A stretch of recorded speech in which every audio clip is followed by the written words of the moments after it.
Assalamualaikum warahmatullahi wabarakatuh. Perkenalkan, nama saya Muhammad Irfan. Saya akan menjelaskan tentang etika berprofesi.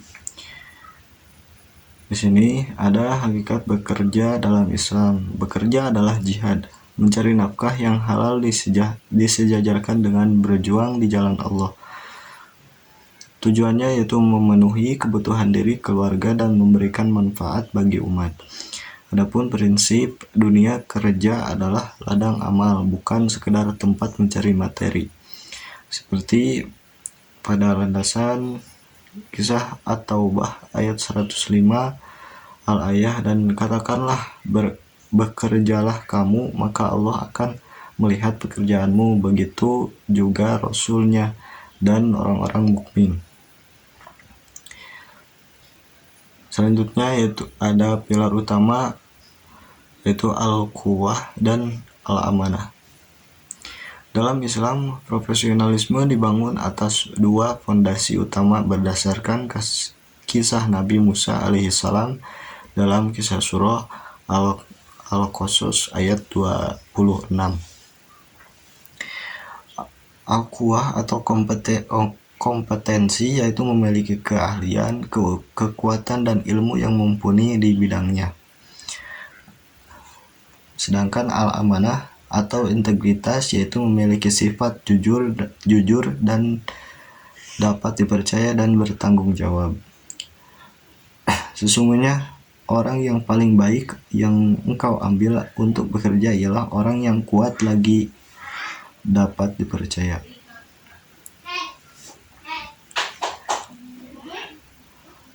Prinsip itqan, profesionalisme total.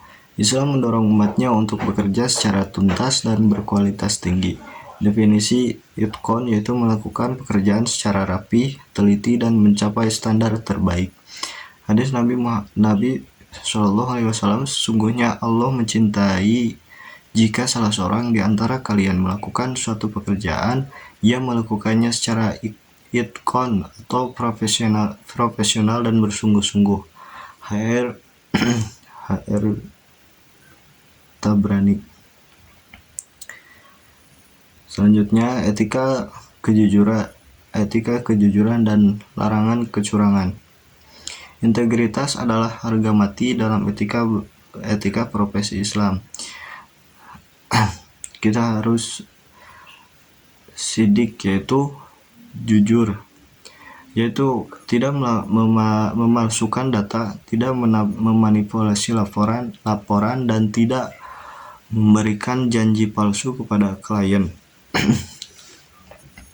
Larangan gisi atau penipuan, yaitu barang siapa yang menipu kami, maka ia bukan golongan kami. HR Muslim. Adapun contohnya yaitu menjelaskan cacat produk kepada pembeli atau melaporkan kendala proyek secara transparan kepada atasan. Selanjutnya, etika terhadap waktu atau disiplin. Waktu adalah amanah yang akan dihisab. Tepat waktu, hadir sesuai jam kerja, dan menyelesaikan tugas sesuai tenggat waktu atau deadline.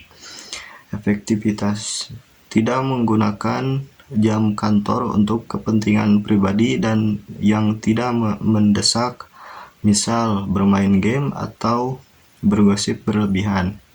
Landasan, sumpah Allah demi waktu dalam kisah surah Al-Asr menunjukkan betapa berharganya durasi hidup manusia. Selanjutnya ada etika terhadap harta dan fasilitas kantor. Menjaga batasan antara milik pribadi dan milik instansi, larangan korupsi dan gratifikasi, yaitu menolak suap atau pemberian yang bertujuan memengaruhi kebijakan. Hadis tentang larangan riswah. Fasilitas kantor, tidak menggunakan aset kantor, kendaraan, printer, inventaris untuk keperluan pribadi tanpa izin resmi. Selanjutnya, etika berinteraksi dengan rekan kerja dan atasan. Membangun lingkungan kerja yang sehat, yaitu biyah sholihah. Tawadu atau rendah hati, tidak sombong dengan jabatan. Ukhuwah, saling membantu sesama rekan kerja, atau ta'awun, dan menghindari persaingan tidak sehat. Menghormati pemimpin selama tidak memerintahkan maksiat. Menutup aib, tidak menyebarkan keburukan rekan kerja atau rahasia perusahaan kepada pihak luar. Etika dalam menghadapi persaingan bisnis atau karir. Fastabiqul khairat, yaitu berlomba-lomba dalam kebaikan dan prestasi, bukan saling menjatuhkan. Anti hasad, yaitu tidak merasa dengki atas keberhasilan rekan kerja yang mendapatkan promosi atau bonus lebih dulu. Rezeki yang terukur, yaitu meyakini bahwa rezeki tidak akan tertukar sehingga tidak perlu menghalalkan segala cara.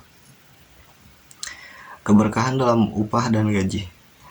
Hak pekerja, yaitu menunaikan gaji tepat waktu. Hadis, berikanlah upah kepada pekerja sebelum keringatnya kering. Ibnu Majah. Kehalalan gaji. Gaji menjadi berkah jika cara mendapatkannya benar dan pekerjaan yang dilakukan tidak melanggar syariat. Bebas dari unsur riba, judi, atau kezaliman.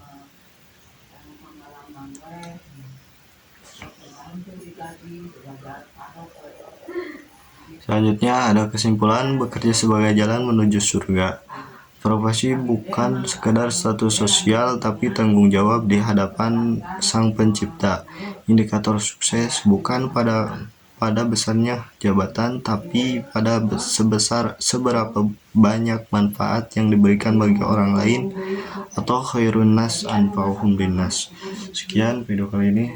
Assalamualaikum warahmatullahi wabarakatuh.